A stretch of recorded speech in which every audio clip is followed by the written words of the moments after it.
So as a hip hop artist, it was always wanting to tell the story, express something, and be heard. I think that the biggest inspiration when it comes to music are the rappers I looked to as a kid. Grew up on like the Tupac, Biggie, but also Rakim, KRS-One, Ice Cube. And other than that, my mom actually was real clever with a lot of those old school sayings. My mom, you know, 6 in one hand, half dozen in the other. Rather be, you know, judged by 12 than carried by 6. You know, all those little phrases my mom was always quick-witted with. Between my mom, my first grade teacher at Aisha Shule, and Ice Cube and KRS-One and Rakim, you mix all of that up and you get my rap style. And Detroit plays a major role in everything that I'm about because it is a hell of a backdrop to give you perspective, to give you ideas, and also drive and force. I think Detroit is a place where the people add to the richness of it. You got to think that most people came here for opportunity for their families, looking for something whether involved in the auto industry or adjacent to it. So there was an abundance of opportunity. I always say that people went to Hollywood to be a star. People came to Detroit to sustain their families. So you think about that backdrop of people. It's such a mix of people that really give the characters. So they keep become characters in my songs, add perspective to my music, and make it dope. I love this track. It was a song I did with Lola Damone. I always liked Lola from a long time. Really got along with her. And she has like a unique style with her voice and stuff. We just rapped about what we were thinking about, and then it kind of came together for us to make the song. And the track is made by my man Ian Sherman.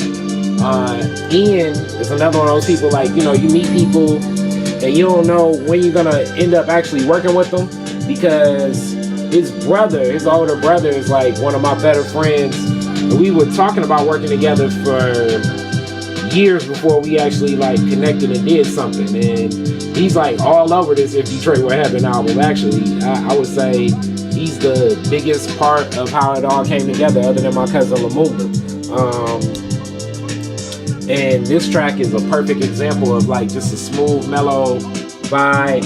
I be feeling listening to stuff, you know. It's kind of like it reminded me of that whole Cushion, OJ, Wiz Khalifa music, but my own spin, you know, music thinking, you know, what I think about when I'm writing songs, writing rhymes. And me and Lola actually did it well together. If Detroit Were Heaven was a project that I really was focused on making. I wanted to present something that drew a picture of the city, how I see the city. So I think because Detroit gets such a strange rap at one point in time, as I began writing this project, which was in 2009, it was a lot of things going on, not just politically, but socially, where a lot of Detroiters, I thought, were at a state where they were losing hope. So I was thinking, like, if we interacted with Detroit as if it were the best place to ever be, how would that change the perspective of what Detroit is? And that's the whole concept of If Detroit Were Heaven.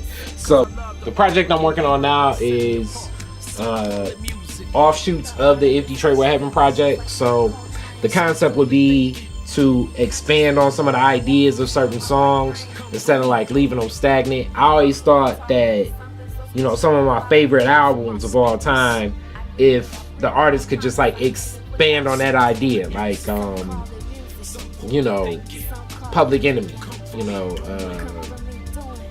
Black Steel in the Hour of Chaos. Like if it was like a whole, you know, not even like album per se, but just like 3 other songs that just dove into that whole range of production, it'd have been real cool to see what Hank and Chuck could have did.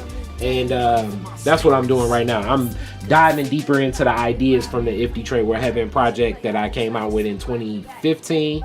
And up first is the Hot Summer Nights concept, and just making more music you can kind of vibe, dance, or rock to. People always saying like it's real cerebral because I like lyrics so much, but this will be like way more the energy and the feeling and the spirit of the music than it's gonna be like the whole thinking through everything, you know. So the thought will come second to the emotion from the beat.